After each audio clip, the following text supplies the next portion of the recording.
बिस्मिल्लाहिर्रहमानिर्रहीम। अस्सलाम वालेकुम स्टूडेंट्स। पीआरसी में इंट्रोडक्शन टू अकाउंटिंग में एग्जामिनर एग्जाम में कुछ अकाउंटिंग प्रिंसिपल्स और कॉन्सेप्ट जो है वो टेस्ट करता है। अक्सर बच्चे तो इसको रट्टा लगा के चले जाते हैं, चीज़ों को क्रैम कर लेते हैं, लेकिन क्रैम करने से थोड़े से भी एग्जामिनर ने वर्ड दाएं किए, थोड़ा सा भी एग्जामिनर ने कॉन्सेप्ट थोड़ा सा चेंज किया तो बच्चा पूरा का पूरा चेंज हो जाता है। तो बच्चे ने जो रट्टा लगाया होता है वो रट्टे में चीज़ों को मैच कर रहा था या इसे ये मैच कर गया, तो इसका आंसर ये होगा। तो rather than you cram the things you have to clear your concepts. So one by one हम क्या करते हैं, अकाउंटिंग प्रिंसिपल और कॉन्सेप्ट्स को वन बाय वन पढ़ते हैं, ठीक है, और देखते हैं कि इनके कॉन्सेप्ट्स क्या हैं। नंबर वन जो हमने स्टार्ट करना है वो प्रूडेंस से करना है। प्रूडेंट कॉन्सेप्ट, तो प्रूडेंस का मतलब होता है rational behaviour. Prudence mean a rational behaviour. Prudence mean rational behaviour. Rational behaviour.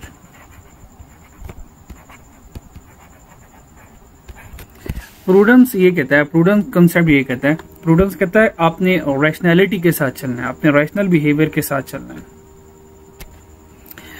Prudence concept के अकॉर्डिंग प्रूडेंस कहता है ये एसेट और income should not be overstated. This is the main word. Asset और income should not be overstated while liabilities or expenses should not be understated।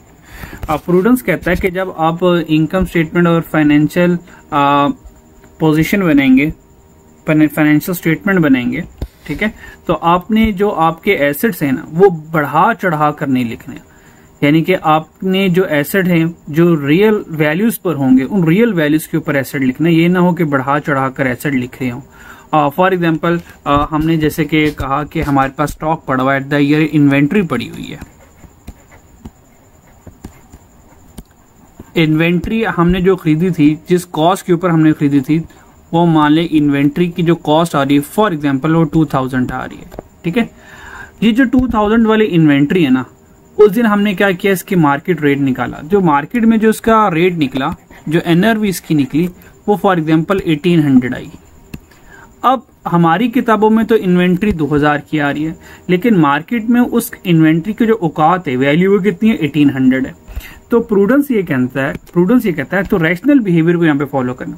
Prudence कहता है भाई अगर तुम अपनी अकाउंटिंग में स्टेटमेंट ऑफ फाइनेंशियल स्टेटमेंट में अगर तुम 2000 लिखोगे, इसका मतलब तुम तो अपनी इन्वेंट्री में 2000 लिख रहे हो, हालांकि वो मार्केट में 2000 की है ही नहीं, वो मार्केट में 1800 रुपए की है। तो प्रूडेंस कहता है कि जब मार्केट में वो 1800 की है, then why you write 2000 in your financial statement. तो फाइनेंशियल स्टेटमेंट भी 1800 लिखो। इसका मतलब अगर हम 2000 रिकॉर्डिंग करेंगे, 2000 को रिकॉर्ड करेंगे इन्वेंट्री को, तो इसका मतलब हम अपने एसेट को ओवरस्टेट कर रहे हैं मार्केट की वैल्यू से।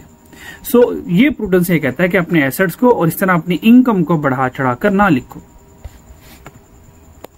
और सेम विद द केस जो हमारी लाइबिलिटीज है, जो एक्सपेंस है, उनको छुपाओ नहीं। अगर हम लाइबिलिटीज को, खर्चों को छुपाएंगे, इसका मतलब जो यूजर्स ऑफ फाइनेंशियल स्टेटमेंट कहेंगे यार इनके तो लाइबिलिटीज बड़ी कम है, इसका मतलब कंपनी तो बहुत अच्छी है, तो हमें इस कंपनी में इन्वेस्टमेंट करनी चाहिए। वो तो बाद में पता चलेगा कि इन्होंने तो अपनी लाइबिलिटीज छुपाई हुई हैं। तो प्रूडेंस कहता है जो आपकी लाइबिलिटीज हैं उनको अपने अंडरस्टेट यानी कि छुपाना नहीं है, उनको हाइड नहीं करना। जितनी भी लाइबिलिटीज से जिम्मेदारी है, यू हैव टू डिस्क्लोज और राइट ऑल योर लाइबिलिटीज। तो सारी लाइबिलिटीज जिम्मेदारियों को आपने क्या करना है, लिखना है। तो उनको डोंट बी हाइड, उनको हाइड नहीं करना, नॉट हाइड, उनको छुपाना नहीं है। तो आपके लाइबिलिटी और एक्सपेंस अंडरस्टेट नहीं होने चाहिए और आपके जो एसेट और इनकम है वो ओवरस्टेट नहीं होने चाहिए। इसकी एग्जाम्पल क्या है, एग्जाम्पल में number 1 provision for doubtful debt. भाई जो शक है तो शक को रिकॉर्ड कर लो, ठीक है। पता चल रहा है कि यार 10% शक है कि 10% लोगों ने पैसा नहीं देना, तो ठीक है 10% के ऊपर प्रोविजन रिकॉर्ड कर लो, ठीक है। तो उससे क्या होगा, एक्सपेंस अंडरस्टेट नहीं होगा। तो जो एक्सपेंस एक्सपेक्टेड है उसको रिकॉर्ड कर लो। Inventory should be valued at lower of cost और एनआरवी। जैसे कि मैंने यहाँ पे आपको ये इन्वेंट्री की एग्जांपल दी थी कि इन्वेंट्री किसके ऊपर रिकॉर्ड करनी है, लोअर ऑफ कॉस्ट और एनआरवी। इन दोनों में से जो लोअर होगा उसके ऊपर इन्वेंट्री रिकॉर्ड करनी है। तो हम इन्वेंट्री क्या करेंगे, 1800 के ऊपर रिकॉर्ड करेंगे ताकि हमारा एसेट क्या ना हो, ओवरस्टेट ना हो, ठीक है। Third one is overstating asset income and understating liability expense are avoided। तो थर्ड एग्जाम्पल में हमने अपने एसेट और इनकम को और उसके बाद ओवरस्टेटिंग एसेट इनकम, अपने एसेट को ओवरस्टेट और इनकम को ओवरस्टेट और लाइबिलिटी और एक्सपेंस को अंडरस्टेट होने से क्या करना है, अवॉइडेड मीन उनको बचाना है। तो प्रूडेंस ये कहता है कि अपने एसेट और इनकम को ओवरस्टेट, लाइबिलिटी और एक्सपेंसेस को अंडरस्टेट होने से क्या करो, अब बचाओ। ठीक है जी, तो ये प्रूडेंस का कॉन्सेप्ट। अब एग्जाम में एग्जामिनर किस तरह से पूछता है, this is the exam question. Examiner पूछता है prudent concept mean that asset income must not be overstated. तो प्रूडेंस कॉन्सेप्ट ये कहता है एसेट और इनकम को ओवरस्टेट नहीं होना चाहिए। हमने कहा बिल्कुल, वो कह रहा है asset income should not be overstated, नहीं होना चाहिए। हमने कहा बिल्कुल नहीं होना चाहिए। फिर वो कह रहा है expense liability must not be understated, liability expense should not be understated. तो ठीक है, अपनी लाइबिलिटीज को मत छुपाओ और अपने एसेट को बढ़ा चढ़ा कर ना लिखो। प्रूडेंस कॉन्सेप्ट कहता है तो हम कहेंगे बोथ स्टेटमेंट्स आर करेक्ट, दोनों की दोनों स्टेटमेंट करेक्ट होंगी हमारी। ठीक है, अच्छा जी, एक और देखते हैं जनाब। क्वेश्चन ये है, caution should be exercised while preparing financial statement in order to avoid overstatement of net asset and net income। ये जो स्टेटमेंट लिखी है ये किस कॉन्सेप्ट के अकॉर्डिंग सर्कुलेट करती है? तो कॉशन का मतलब होता है एहतियात करो, एहतियात करो। किस चीज में? कहता है जब आप फाइनेंशियल स्टेटमेंट को प्रिपेयर करोगे तो एहतियात करो। तो हमने कहा किस चीज में एहतियात करी? उसने कहा अवॉइड, बच जाओ। किससे? Over statement of net asset and income. कहता है इनकम और एसेट को ओवरस्टेट नहीं करना, इनको ओवरस्टेट करने से अवॉइड करो। तो ये किसने बात कही थी? अक्रूवल ने, मटेरियल ने, ड्यूअल एस्पेक्ट ने या प्रूडेंस कॉन्सेप्ट ने? तो ये प्रूडेंस ने बात की थी। ठीक है, अच्छा यहाँ पर मैंने आंसर हाईलाइट इसलिए रखे हुए, तो हो सकता है सम स्टूडेंट ये कि सर यहाँ पे तो आंसर हाईलाइट ना करते तो हम खुद से सिलेक्ट कर लेते। तो यहाँ पे हाईलाइट करूं या ना करूं, ऑब्वियसली बात है, क्योंकि मैंने दोनों क्वेश्चन रखे ही प्रूडेंस की कैटेगरी में है तो इसके आंसर तो प्रूडेंस के साथ ही होंगे। तो मैं हाईलाइट करूं ना करूं तो कोई फर्क नहीं पड़ता। ठीक है जी, हाँ, हो सकता है किसी ने यही बात ना सोची हो।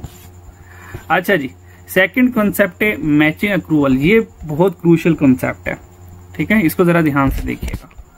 अच्छा, मैचिंग अक्रूवल कॉन्सेप्ट, ये दोनों ही सेम चलते हैं। मैचिंग अक्रूवल जो है ये अल्टरनेट तौर पर चल रहे होते हैं। समटाइम मैचिंग नहीं तो अक्रूवल से काम चल जाता है, अक्रूवल नहीं तो मैचिंग से काम चल जाता है। समटाइम ये दोनों ही आ जाते हैं। ठीक है, तो इन दोनों में कोई खास फर्क नहीं है, लेकिन थोड़ा बहुत फर्क है, इसलिए इन दोनों की कैटेगरीज को मैंने एक साथ रखा हुआ है ताकि दोनों को डिफ्रेंशिएट करने में हमारे लिए आसानी हो। मैचिंग कॉन्सेप्ट क्या कहता है? मैचिंग कॉन्सेप्ट ये कहता है भाई आपकी जो इनकम है वो मैच होनी चाहिए आपके एक्सपेंसिव। Simple is that. आपकी जो इनकम है वो क्या होनी चाहिए? वो मैच होनी चाहिए आपके एक्सपेंस से। कहता है बस ये, जिस तरह से हमारी मनी ट्रेल होती है ना, भाई पैसा कहाँ से कमाया बताओ, हमें सोर्स ऑफ इनकम बताओ। ये मैचिंग कॉन्सेप्ट भी वही मनी ट्रेल की तरह। कहता भाई ये जो तुमने इनकम कमाई है, ये जो बड़े तुम माल कमा रहे हो, इसके लिए कुछ ना कुछ तो खर्चे किया होगा ना, वो खर्चा दिखाओ मुझे कहाँ पे किया। तो income should be match with expense. तो इनकम जो है वो एक्सपेंस के साथ मैच करनी चाहिए। तो ये मैचिंग कॉन्सेप्ट कहता है। Matching concept, the matching principle is also referred to as the accrual principle. तो देखिए मैचिंग प्रिंसिपल अक्रूवल प्रिंसिपल को ऑल्सो रेफर करता है। Same The revenue of accounting period is matched against the cost expense of the same period। भाई जिस period की revenue generate हो रहा है, जिस अकाउंटिंग ईयर में रेवेन्यू जनरेट हो रहा है, वो मैच करना चाहिए उसी अकाउंटिंग पीरियड के एक्सपेंस या कॉस्ट से। The time of actual receipt and payment is ignored. पैसे आए या ना आए, नहीं आए, ये बात की बात है। ये अक्रूवल कहता है। ठीक है जी, अब यहाँ पे देखें अक्रूवल का टच आ गया। एग्जाम्पल में कहता है expenses are recognised on the basis of direct association between cost incurred. कहता है कि एक्सपेंसेस को हमने रिकॉग्नाइज किया किस बेसिस के ऊपर? जब कॉस्ट इंकर्ड हुई, यानी कि एक्सपेंस इंकर हुआ, and the earning of specific item of income. कहता है एक्सपेंसेस को रिकॉग्नाइज किया जब वो इंकर हुए और उसको किससे मैच कर दिया? रेलिवेंट इनकम से मैच कर दिया। सेकंड एग्जांपल कहता है cost of sale is recorded in the period in which sale is recorded. कहता है कॉस्ट ऑफ सेल को तब रिकॉर्ड किया जब हमने सेल रिकॉर्ड किया। ऑब्वियस बात है, जब सेल करेंगे तो कॉस्ट ऑफ सेल तो आएगी। तो ये मैचिंग कॉन्सेप्ट आ गया। देखें रेवेन्यू के साथ क्या आ रहा है? कॉस्ट आ रही है यानी कि एक्सपेंस आ रहा है। कॉस्ट और charge is the period in which benefit are received. और फिर अगेन बेनिफिट मीन इनकम, जब बेनिफिट इनकम रिसीव होगी तो कॉस्ट वो भी चार्ज होना चाहिए, एक्सपेंस भी रिकॉर्ड होना चाहिए, कॉस्ट एक्सपेंस होता है। ठीक है, क्वेश्चन देखते हैं। Expense incurred in a particular time period, कहता है पर्टिकुलर टाइम पीरियड में एक्सपेंस इंकर हुआ, शुड बी कंपेयर, उसको कंपेयर होना चाहिए विद रेवेन्यू अर्न, जो रेवेन्यू हमने क्या किया, अर्न किया ड्यूरिंग द सेम पीरियड। तो ये कौन सा अकाउंटिंग प्रिंसिपल चल रहा है, ये देखें, ये कौन सा अकाउंटिंग प्रिंसिपल चल रहा है, ये मैचिंग प्रिंसिपल चल रहा है, मैचिंग प्रिंसिपल चल रहा है। ठीक है जी, अच्छा जी। और अगर साथ उसने अक्रूवल भी दिया होगा तो वो भी सही होगा, लेकिन अगर उसने एग्जामिनर ने ये कम कर दिया, मैचिंग भी दे रहा है साथ अक्रूवल भी दे रहा है, तो फिर चीजों को बाइफरगेट करना थोड़ा मुश्किल हो जाएगा। इस तरह का एक है क्वेश्चन, मैं आपसे शेयर करूंगा। ठीक है जी, तो ये मैचिंग कॉन्सेप्ट है, simple is that. Matching concept कहता है income should be match with expense, expense should be match with your relevant income, okay, during the same period, same period में होना चाहिए। अच्छा जी, अक्रूवल कॉन्सेप्ट क्या कहता है, अक्रूवल क्या कहता है, अक्रूवल कंसेप्ट ये कहता है कि revenue and other income are recognise, कहता है रेवेन्यू और इनकम को तब रिकॉग्नाइज करना है जब आप अर्न कर लो। अर्न का मतलब होता है जब आपने रेवेन्यू और इनकम, ये दोनों चीजें साथ साथ चलेंगी, रेवेन्यू और अदर इनकम तब रिकॉर्ड करनी है। रिकॉग्नाइज मीन आपने अपनी रेवेन्यू और इनकम तब रिकॉर्ड करनी है, यानी कि इनकम स्टेटमेंट में आपने सेल तब रिकॉर्ड करनी है जब आपने वो अर्न कर ली। क्या कर ली, अर्न का मतलब होता है जब आपने कमा ली,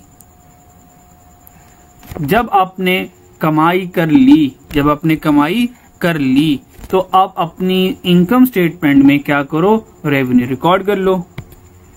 कहता है आपने कमाई कर ली, सेल कर ली, उसको रिकॉर्ड कर लो, बेशक पैसे आए हैं या नहीं आए, irrespective of date of receipt. वो जो आपने सेल की, उस सेल के अगेंस्ट कस्टमर से पैसे आए हैं या नहीं आए, कहता है ये तो बाद की बात है, लेकिन आपने सेल कर दी है तो रिकॉर्ड कर लो। और फिर वो क्या कहता है, अक्रूवल क्या कहता है, अक्रूवल कहता है एक्सपेंस और रिकॉग्नाइज, एक्सपेंस को तब रिकॉर्ड करो जब वो इंकर हो जाए, खर्चा हो गया, आपको लगता है खर्चा हो गया, रिकॉर्ड कर लो, बेशक आपने पेमेंट की है या नहीं की, irrespective of date of payment. तो अक्रूवल कहता है कि पैसों का आना, डेट ऑफ रिसीट मीन पैसों का आना, पैसों का आना मुझे से कोई मतलब नहीं है, और एक्सपेंस के केस में पैसों का जाना मुझे से कोई लेना देना नहीं है। सेल हो गई है, रिकॉर्ड कर लो, एक्सपेंस इंकर हो गया, रिकॉर्ड कर लो, बस। ठीक है जी, अच्छा जी। Revenue is recognised when goods are sold, कहता है रेवेन्यू को रिकॉग्नाइज कर लो, रेवेन्यू को रिकॉग्नाइज कर लो जब आपने क्या की, चीजें बेच दी, चीजें बेच दी हैं, रेवेन्यू रिकॉग्नाइज कर लो। आइदर फॉर कैश और क्रेडिट, कहता है कैश हो या उधार हो, कोई टेंशन नहीं है। The debtor accept the goods, अगर जो डेटर है, कस्टमर है, वो गुड एक्सेप्ट कर लेता है, और services when and the responsibility to pay for them, वो कहता ठीक है यार मैं आपको पैसे दे दूंगा, तो कहता ठीक है, उसने गुड्स एक्सेप्ट कर ली, चीजें हमसे ले ली, और बाद में पैसे फ्यूचर में पैसे देगा, कहता कोई मसला नहीं, पैसों की कोई टेंशन नहीं है, वो चीजें ले गया, ये हमारी क्या होगी, रेवेन्यू रिकॉर्ड होगा। तो अक्रूवल कहता है कि जब आपकी सेल हो गई, रेवेन्यू अर्न कर लिया तो रिकॉर्ड कर लो, और एक्सपेंस इंकर हो गया तो उसको रिकॉर्ड कर लो। ठीक है जी। अब जैसे कि हम कोई ऑनलाइन चीज मंगवाते हैं, ठीक है, अगर ऑनलाइन चीज मंगवाते हैं, हम ऑर्डर देते हैं, तो वो जैसे ऑर्डर प्लेस करते हैं वो अपनी सेल रिकॉर्ड कर लेते हैं। ठीक है, हालांकि अभी हमने उनको पैसे तो दिए नहीं होते। ठीक है, अगर कैश ऑन डिलीवरी है तो ठीक है, वो आएंगे, हमें चीजें प्रोवाइड करेंगे, फिर हम उनको कैश प्रोवाइड करेंगे, लेकिन जैसे वो हमें चीजें भेज देते हैं, ठीक है, डिस्पैच कर देते हैं, वो सेल रिकॉर्ड कर लेते हैं। ठीक है जी, अच्छा जी, क्योंकि चीजों का डिस्पैच करना ये कंसिडरेशन है कि हमने चीजें एक्सेप्ट की हैं, दैट्स व्हाई वो उन्होंने हमें सेंड कर दिया, तो बेशक पेमेंट हम फ्यूचर में करते हैं। एग्जाम्पल क्या अक्रूवल की, purchases are recorded although supplier are yet to be paid. देखें, परचेजेस रिकॉर्ड कर लो, परचेजेस रिकॉर्ड कर दो, although supplier are yet to be paid, बेशक अभी हमने अपने सप्लायर को पैसे नहीं पे किए, तो परचेजेस रिकॉर्ड कर लो, कोई टेंशन नहीं, पैसों की टेंशन नहीं। अक्रूवल कहता है कि मुझे पैसों की टेंशन नहीं है, तो दैट्स व्हाई हम अकाउंटिंग में अक्रूवल बेसिस को फॉलो करते हैं, कैश बेसिस को फॉलो नहीं करते। कैश बेसिस क्या करता है, दो तरह की अकाउंटिंग होती है ना, अकाउंटिंग की टू बेसिस होती है, एक अक्रूवल बेसिस होती है जो कि मैंने आपको अभी बताई, और एक कैश बेसिस के ऊपर अकाउंटिंग होती है। हम जो नॉर्मली अकाउंटिंग करते हैं हम वो अक्रूवल बेसिस के ऊपर अकाउंटिंग कर रहे हैं, कैश बेसिस के ऊपर। कैश बेसिस ये कहता है कैश जब तक पे नहीं करोगे एक्सपेंस रिकॉर्ड नहीं करना, और कैश जब तक रिसीव नहीं करोगे अपने इनकम रिकॉर्ड नहीं करनी। तो कैश बेसिस कैश के आने और कैश के जाने के ऊपर डिपेंड होता है। अक्रूवल कैश के ऊपर नहीं चलता। अक्रूवल कहता है भाई सेल कर दिया इनकम रिकॉर्ड कर लो, भाई खर्चा नजर आ रहा है रिकॉर्ड कर लो बस, ठीक है जी। अच्छा जी, sale has been recorded for goods not yet dispatched. कहता है sale has been recorded, sale record की जा चुकी है, बेशक अभी हमने गुड्स डिस्पैच ही नहीं की। फॉर एग्जाम्पल हमने अल्फतेह स्टोर वालों को क्या किया, ऑर्डर दिया, हमने कहा यार 10,000 का सामान भिजवा दो और ये सामान है। तो अल्फतेह वगैरह ने क्या किया, अपने एम्प्लॉय का भाई ये 10,000 का ये वाला सामान सारा पैक कर दो। उन्होंने सारा सामान पैक कर दिया, उन्होंने पंच कर दिया और उन्होंने अपनी इनवॉइसेस में सेल इनवॉइस में सेल रिकॉर्ड कर ली। हालांकि माल अभी तो अल्फतेह स्टोर में पड़ा हुआ है, वो ठीक है 1 घंटे बाद जो डिलीवरी बॉय होगा उनके घर पहुंचा देगा, ठीक है, लेकिन सेल रिकॉर्ड कर लिया। अक्रूवल कहता है भाई ऑर्डर आ गया, सारा कुछ हो गया, कस्टमर विलिंग टू एक्सेप्ट है, उसने ले लेना है, कहता सेल हो गई आपकी, ठीक है जी। अच्छा जी, अब ये तो और ही स्वेयर केस हो गया कि हमने चीजें ही नहीं भिजवाई अभी तक उनको, कहता फिर भी अप्रूवल कहता भाई कोई मसला नहीं है, पैसे आ जाएंगे, सेल रिकॉर्ड कर लो, ठीक है। Third one is sale are recorded all the cash is yet to be receive from the customer. कहता सेल रिकॉर्ड कर लो, अब यहाँ पे चीजें नहीं गई थी, नॉट येट डिस्पैच का मतलब यहाँ पे चीजें ही नहीं भिजवाई थी। अब पता नहीं इसकी मैं उर्दू क्या लिखूं यहाँ पे, ठीक है। अगर चीजें ही नहीं भिजवाई कहता तभी सेल रिकॉर्ड कर लो। और ये वाला केस क्या कहता है, भाई चीजें तो मिल गई, कस्टमर चीजें ले गया, लेकिन कस्टमर ने वादा दिया यार अभी पैसे नहीं है, थोड़ी देर बाद ले लेना, कल ले लेना, परसों ले लेना, 10 दिन बाद ले लेना, ठीक है जी, फ्यूचर में ले लेना, कहता सेल रिकॉर्ड कर लो, ठीक है जी। क्वेश्चन इसका ये है, expense are recorded when purchases are made. Purchases are made का मतलब होता है परचेजेस इंकर्ड हो गई, ठीक है। And revenue is recognised when sale are made. इसका मतलब रेवेन्यू को तब रिकॉर्ड कर लो जब सेल हो गई, जब परचेज हो गई, इनका मतलब ये है। इसका मतलब ये अक्रूवल कॉन्सेप्ट कहता है, ठीक है। अक्रूवल कहता है एक्सपेंस इंकर हो गया रिकॉर्ड कर लो, रेवेन्यू सेल इंकर हो गई उसको रेवेन्यू एज अ रेवेन्यू के तौर पर रिकॉर्ड कर लो, ठीक है। परचेजेस को एज एन एक्सपेंस के तौर पर रिकॉर्ड कर लो अगर परचेजेस आपने कर ली है, ठीक है। एक और क्वेश्चन देखते हैं, according to which concept we should record expense when we incur. कहता है कि किस कंसेप्ट के अकॉर्डिंग हम एक्सपेंस रिकॉर्ड करते हैं जब वो इंकर हो जाता है। जब वो इंकर हो जाता है हमने क्या किया, बिजली इस्तेमाल कर ली, हमने क्या किया, बिजली इस्तेमाल कर ली, तो एक्सपेंस इंकर हो चुका हुआ है, लेकिन बिल अभी तक नहीं पे किया। तो अक्रूवल कहता भाई बिल की टेंशन नहीं लेनी, बिल की टेंशन नहीं लेनी। अब चेक करें, ये वो क्वेश्चन है जिसकी मैं बात कर रहा था, according to which concept we should record expense when we incur. तो इसका आंसर जो बनता है, सूटेबल आंसर, वो अक्रूवल बनता है। अक्रूवल कहते हैं कि भाई एक्सपेंस इंकर हुआ रिकॉर्ड, तो ये अक्रूवल कंसेप्ट है। अब चेक करें, अक्रूवल कंसेप्ट किसी ऑप्शन में नजर ही नहीं आ रहा। अब जो बच्चे ये रिकॉर्ड ये रट्टा मार के गए होंगे कि भाई एक्सपेंस इंकर होगा तो रिकॉर्ड करें, वो अक्रूवल होता है, वो अक्रूवल होता है, वो अक्रूवल होता है, तब देखें ऑप्शन में अक्रूवल नजर नहीं आ रही। तो अब जिस बच्चे को कंसेप्ट ये पक्का उसके बाद कंप्लीट कंसेप्ट होगा यार, अक्रूवल और मैचिंग कंसेप्ट ना ये आपस में क्या करते हैं, साथ साथ चलते हैं, ये आपस में एक दूसरे को रिप्लेस कर रहे होते हैं। तो अगर अक्रूवल नहीं तो मैचिंग कॉन्सेप्ट को मार्क कर लेंगे, और अगर मैचिंग कॉन्सेप्ट की एग्जांपल में यहाँ पे देखें, जैसे कि एग्जांपल थी, अगर यहाँ पे फॉर एग्जांपल मैचिंग कॉन्सेप्ट की ऑप्शन कहीं नजर ना आती, अक्रूवल होता तो मैं अक्रूवल को पिक कर लेता, सिंपल इज दैट, ठीक है जी। इन बातों को जरा देखना है। तो ये थोड़ा सा डिफ्रेंसिएशन होती है, वो स्टूडेंट जो थोड़े से कॉन्सेप्ट को लेके चलते हैं, और वो स्टूडेंट बस जो आंखें बंद करके अब औज़ुबिल्लाह बिस्मिल्लाह रट्टा लगा के चलो जी अल्लाह हाफिज एग्जाम में कूदते हैं फिर, ठीक है जी। तो इसका जो राइट आंसर अप्रोप्रिएट हुआ अक्रूवल है, पर अक्रूवल हमारी ऑप्शन में नहीं है, तो हमको कोई मसला नहीं है, मैचिंग कंसेप्ट भी से काम चल जाएगा, ठीक है जी। ठीक है स्टूडेंट, आज के लिए यहाँ तक काफी है। तो नेक्स्ट सेशन में इसके पार्ट 2 में बिजनेस एंटिटी और इससे ऑनवर्ड मैं क्या करूंगा, डिस्कशन करूंगा। मेरा तो ख्याल था कि मैं सारा 10-15 मिनट कर दूंगा, लेकिन ये 2 में इतना टाइम लग गया मुझे। चले लेट्स सो, मैं चाह रहा हूँ थोड़ा सा डिटेल डिस्कशन हो जाए, ताकि इन फ्यूचर जो है आपको कंप्रिहेंसिवली डिस्कशन मिल जाए, ठीक है, ताकि आप परेशान ना हो in all aspect. Thank you so much, अपना ख्याल रखिएगा, और अगर समझ आ गई हो तो मुझे जरूर कमेंट्स करके बता दीजिएगा, उससे फिर मोटिवेशन रहती है। ठीक है जी बच्चों, अपना ख्याल रखिएगा, अल्लाह हाफिज।